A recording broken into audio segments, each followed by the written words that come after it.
اس کا کورس ختم ہونے میں چند ہفتے رہ گئے تھے۔ ریاض ہر طرف اس کی ملازمت کے لیے کوششوں میں مصروف تھا۔ اس روز وہ ریاض کے گھر بیٹھا ٹیلی ویژن پر کوئی پروگرام دیکھ رہا تھا۔ ایولین چند دنوں کے لیے شہر سے باہر گئی ہوئی تھی۔ ریاض باورچی خانے میں اس کے لیے چائے بنا رہا تھا۔ اچھا ہوا تم ادھر آ گئے، میں سوچ ہی رہا تھا کہ تمہیں فون کروں۔ ریاض چائے اور کچھ لوازمات ہاتھوں میں لیے آیا۔ ہاں، کچھ مصروفیت ایسی رہی، اور اب کورس ختم ہونے میں چند ہفتے رہ گئے ہیں، اس وجہ سے کام بہت بڑھ گیا ہے۔ وجاہت اٹھ کر اس کے ہاتھوں سے چائے لیتا ہوا بولا۔ کس تاریخ کو کورس ختم ہو رہا ہے؟ ریاض اس کی طرف بیٹھتے ہوئے بولا۔ 20 فروری کو۔ اور پھر میں سوچ رہا ہوں 2-3 دن کے لیے نیو یارک ہوا ہوں۔ سلیم اللہ کے بہنوئی سے میری بات ہوئی تھی، اس نے بتایا۔ ہاں ہو آؤ، میں نے اپنے ویڈیو اسٹور کے مالک سے بات کر لی ہے تمہاری ملازمت کے سلسلے میں۔ ویسے ایک جاننے والے بتا رہے تھے کہ یہاں ایک پاکستانی ٹرانسپورٹر کسی ایسے فرد کی تلاش میں ہے جو اس کی کمپنی کا حساب کتاب سنبھال لے۔ ان سے بھی میری بات ہوئی تھی، وہ $5 گھنٹے کے حساب سے یہ جاب دینے پر راضی ہیں، اور اکاؤنٹس تو تمہاری فیلڈ بھی ہے، ریاض نے کہا۔ ہاں، اکاؤنٹ سنبھالنا تو کوئی مسئلہ نہیں ہوگا۔ تو تمہارا کیا خیال ہے، نیو یارک نہ جاؤں؟ اس نے پوچھا۔ نہیں، وہاں سے ہو آؤ، ٹرانسپورٹر کو فروری کے آخری ہفتے سے کسی کی ضرورت ہے، ریاض نے کہا۔ اچھا چلو، چل کر بیسمنٹ دیکھ لو جہاں تمہیں رہنا ہوگا، ریاض اٹھتے ہوئے بولا۔ مگر ریاض، مگر کیا؟ ایولین سے میری اس سلسلے میں بات ہو چکی ہے اور اسے تمہارے یہاں رہنے پر کوئی اعتراض نہیں ہے، ریاض نے اس کی بات کاٹ کر کہا۔ یہ تو اچھا خاصا چھوٹا سا مکان ہے، اس کا تو تم لوگوں کو کافی کرایہ مل سکتا ہے، بیسمنٹ دیکھنے کے بعد واپسی پر وجاہت نے کہا۔ وجو، اگر ان چکروں میں پڑے رہے تو یہاں کچھ نہیں کر سکو گے، جو موقع ملتا ہے اس سے پورا فائدہ اٹھاؤ اور میری یہ بات گرہ میں باندھ لو، ریاض نے اسے سمجھایا۔ وہ ٹرین اسٹیشن سے نکل کر اپنے ہوٹل کی طرف جا رہا تھا کہ ایک گاڑی اس کے قریب آ کر رک گئی۔ السلام علیکم جناب، کیا حال ہے؟ ڈرائیور نے گردن نکال کر نعرہ لگایا۔ اوہ معصوم صاحب، وعلیکم السلام، کیسا چل رہا ہے آپ کا اخبار؟ وجاہت رک گیا۔ چلیے آپ کو ہوٹل پہنچا دوں، معصوم نے دعوت دی۔ نہیں شکریہ، ہوٹل تو سامنے ہی ہے، وجاہت نے معذرت کی۔ ارے نہیں بھائی صاحب، آپ ہی جائیے، آپ نے انٹرویو تو دیا نہیں، ہم انتظار ہی کرتے رہے آپ کی کال کا، اس نے شکوہ کیا۔ وہ بس کچھ مصروفیت بہت رہی، وجاہت نے کہا، اور اس کے اصرار پر گاڑی میں بیٹھ گیا۔ چلیے کہیں آپ کو کھانا کھلاتے ہیں، معصوم نے دعوت دی۔ بہت بہت شکریہ، میں ریاض کے ساتھ کھانا کھا کر آ رہا ہوں، وجاہت مسکرایا۔ تو پھر کچھ پینے پلانے کا شوق ہے؟ یہاں بہترین بار ہیں، معصوم نے اصرار کیا۔ میں اس نعمت سے محروم ہوں، وجاہت بولا۔ کمال ہے صاحب، آپ جوان ہیں، ایک بڑی کمپنی میں ملازم ہیں، اور اس سوشل ایٹیکیٹ سے بے بہرہ، معصوم کے لہجے میں حیرت تھی۔ شراب نوشی ہمارے معاشروں میں ایٹیکیٹ نہیں، برائی ہے، وہ بولا۔ وہاں کیا ہوتا ہے، اسے چھوڑیں، یہاں تو پاکستان سے آنے والوں، خاص طور سے آپ جیسے بڑے آدمیوں کی تو میں نے بہت خدمت کی ہے، شہر کے بہترین بارز میں لے گیا ہوں، وہ فخریہ لہجے میں گویا ہوا۔ چلیے میں آپ کو کافی پلاتا ہوں، میرے ہوٹل میں بہت اچھی کافی ملتی ہے۔ معصوم پہلے تو انکار کرتا رہا، پھر مان گیا۔ کافی کے دوران اس نے ایک بار پھر انٹرویو کا تذکرہ چھیڑ دیا۔ اگلے چند ہفتوں میں میرا کورس ختم ہو جائے گا اور میں کچھ دن ریاض کے ساتھ رہوں گا، وہیں پر انٹرویو کر لیجیے گا، وجاہت نے کہا۔ چلیے یہی صحیح، مگر ایک بات اور، اگر آپ کا ارادہ یہاں رکنے کا بن جائے تو خادم کو یاد کر لیجیے گا، میں اپنے اخبار کے مالک سے کہہ کر آپ کو اسپانسر کرا دوں گا۔ معصوم نے چلتے چلتے ایک اور تجویز سجھا دی اور ہاتھ ملا کر چلا گیا۔ وہ کمرے میں پہنچا تو ایزابیل کا پیغام تھا۔ وہ ہفتے کو واشنگٹن آ رہی تھی اور سیدھی اس کے پاس آنے کا ارادہ تھا۔ اس نے وقت دیکھا، رات کے 9 بجے تھے۔ تیزی سے نیچے اترا اور پے فون سے کارڈ کے ذریعے نیو یارک ایزابیل کو فون کیا۔ کہاں غائب تھے تم؟ اس نے شکایت کی۔ ریاض کے ساتھ تھا، تم کس وقت پہنچو گی؟ وجاہت نے پوچھا۔ ہفتے کو دوپہر تک سیدھی تمہارے ہی پاس آؤں گی، میں نے تمہارے ہی ہوٹل میں کمرہ بک کرا لیا ہے، شام میں کمپنی کا ڈنر ہے اور اتوار کو واپسی، ایزابیل نے تفصیل بتائی۔ ٹھیک ہے، میں ہوٹل میں ہی رہوں گا، وجاہت نے کہا اور فون بند کر دیا۔ سونے لیٹا تو اچانک معصوم کی اسپانسرشپ کی بات یاد آ گئی۔ وہ خاصی دیر اسی کے بارے میں سوچتا رہا اور نہ جانے کس وقت آنکھ لگ گئی۔ دوسرے روز کورس آدھے دن کا تھا۔ وہ وہاں سے نکل کر امیگریشن اٹارنی کے دفتر کی طرف چل دیا جس کا پتہ ریاض نے اسے دیا تھا۔ اسے 3 بجے اس نئے وکیل سے ملنا تھا۔ ابھی 3 بجنے میں کچھ دیر تھی۔ وہ دفتر کے استقبالیہ کمرے میں بیٹھا ایک رسالے کی ورق گردانی کر رہا تھا۔ وجاہت علی، ایک نسوانی آواز پر وہ کھڑا ہو گیا۔ میں وجاہت علی ہوں، وہ مسکراتا ہوا بولا۔ آئیے میرے ساتھ، جوان سال لڑکی بولی۔ میں اس آفس میں سیکریٹری ہوں، اس نے تعارف کرایا۔ 2-3 مختصر راہداریوں سے گزر کر وہ ایک کمرے کے سامنے رک گئی۔ آپ اندر آ جائیے، وکیل صاحب آتے ہیں، یہ کہہ کر وہ برابر کے کمرے میں چلی گئی۔ وہ اندر داخل ہوا۔ پورا کمرہ کتابوں سے بھرا ہوا تھا۔ دیواروں پر فریم شدہ تصاویر اور ڈگریاں تھیں۔ سامنے بڑی سی میز پر ایک طرف فائلوں اور کاغذات کا ڈھیر لگا ہوا تھا۔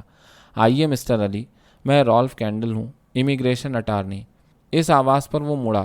اس کے سامنے ایک عمر رسیدہ لمبے قد کا آدمی کھڑا تھا۔ اس نے گرم جوشی سے مصافحہ کیا۔ آئیے ادھر بیٹھ جائیے۔ وہ دائیں طرف پڑے صوفے کی طرف مڑتا ہوا بولا۔ آپ نے ہمارا فارم تو پر کر دیا ہوگا؟ وکیل نے پوچھا۔ ہاں، آپ کی سیکریٹری لے گئی ہیں، اس نے بتایا۔ اچھا، اب بتائیے میں آپ کی کیا خدمت کر سکتا ہوں؟ اس نے مسکرا کر پوچھا۔ وجاہت نے تفصیل بتائی۔ اس ملک میں کوئی کام مشکل نہیں ہے، بس ذرا وقت لگتا ہے، راستے تلاش کرنا پڑتے ہیں۔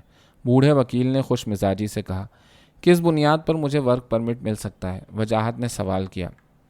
آپ کو 2 صورتوں میں یہاں رہنے اور کام کرنے کا پروانہ مل سکتا ہے۔ ایک تو یہ کہ آپ کو کوئی اسپانسر مل جائے، اور دوم یہ کہ وہ رکا اور زور زور سے ہنسا۔ آپ جوان ہیں، خوبصورت ہیں، کوئی نہ کوئی لڑکی یعنی امریکی شہری لڑکی مل جائے گی۔ میرا مطلب ہے امریکی شہری لڑکی سے شادی کے ذریعے، وہ بولا۔ وجاہت ہنس پڑا۔ ٹھیک ہے، آپ دونوں میں سے کوئی ڈھونڈ دیں، وہ بولا۔ ہاں ہاں، بڈھا وکیل دل کھول کر ہنسا۔ ینگ مین، دل کے معاملے میں تم کوشش کرو، میں تمہارے لیے کوئی اسپانسر ڈھونڈنے کی کوشش کروں گا۔ اپنے تمام تعلیمی سرٹیفکیٹ وغیرہ مجھے بھجوا دینا، وہ بولا۔ یہ رہی میری فائل، اس میں میرے تمام کاغذات کی نقول موجود ہیں، اس نے ایک فائل وکیل کی طرف بڑھاتے ہوئے کہا۔ ٹھیک ہے، اور ہاں، اگر میں نے اسپانسر ڈھونڈ دیا تو میری فیس $1000 ہوگی، جو تم قسطوں میں یا یکمشت دے سکتے ہو، وکیل نے تفصیل بتائی۔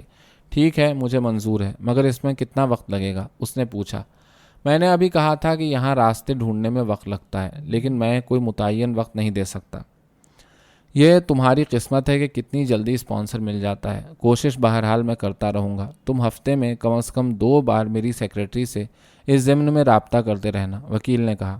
آپ کی مشورہ فیس کیا ہوگی؟ اس نے پوچھا۔ سب ساتھ ہی دے دینا، ابھی کوئی فیس نہیں، وہ کھڑا ہو گیا۔ وجاہت خوشی کے عالم میں وکیل کے دفتر سے نکلا۔ اسے وکیل سے بات کر کے خاصا اطمینان ہو گیا تھا۔ راستے میں کتابوں کی ایک دکان پر نظر پڑی اور وہ اس میں داخل ہو گیا۔ کچھ دیر تک کتابوں پر نظریں دوڑاتا رہا، پھر ایک کتاب لے کر کافی شاپ میں بیٹھ گیا۔ پڑھتے پڑھتے اچانک اسے معصوم صحافی کا خیال آ گیا۔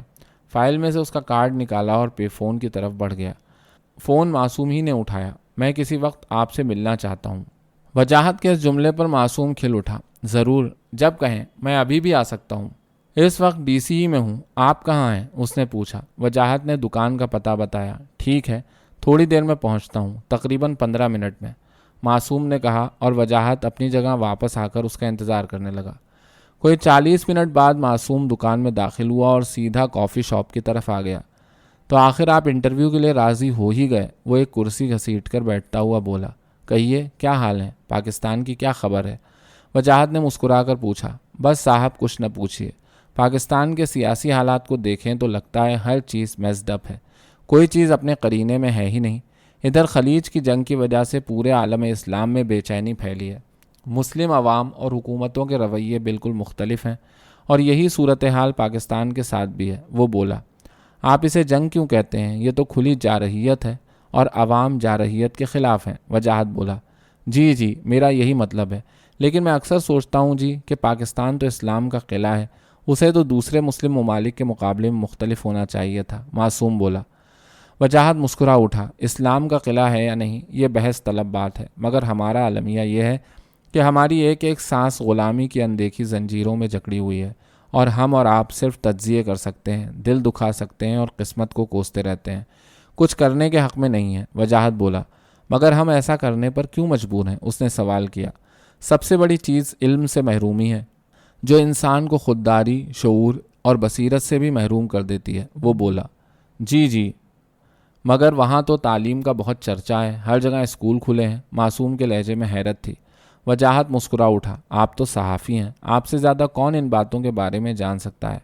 اور پھر چند کاروباری انداز کے اسکول کھلنے سے تعلیم کا معیار زیادہ نہیں بڑھتا، اور نہ ہی علم کو فروغ حاصل ہوتا ہے۔ یہ تو پورے معاشرے کی بات ہے، ملک کے ہر بچے کی تعلیمی صورتحال کی ہے، وجاہت بولا۔ یہ تو آپ نے ٹھیک کہا کہ صحافی لوگ بہت جانتے ہیں، اور اس سلسلے میں یعنی تعلیم کے بارے میں سوچ رہا ہوں کہ کوئی دھانسو مضمون لکھنا چاہیے۔ معصوم کے لہجے میں کچھ فخر کچھ غرور تھا۔ وجاہت خاموش رہا۔ وجاہت صاحب، آپ باتیں بہت اچھی کرتے ہیں، یہ سب آپ اپنے انٹرویو میں ضرور کہیے گا۔ معصوم کا ذہن انٹرویو پر اٹکا ہوا تھا۔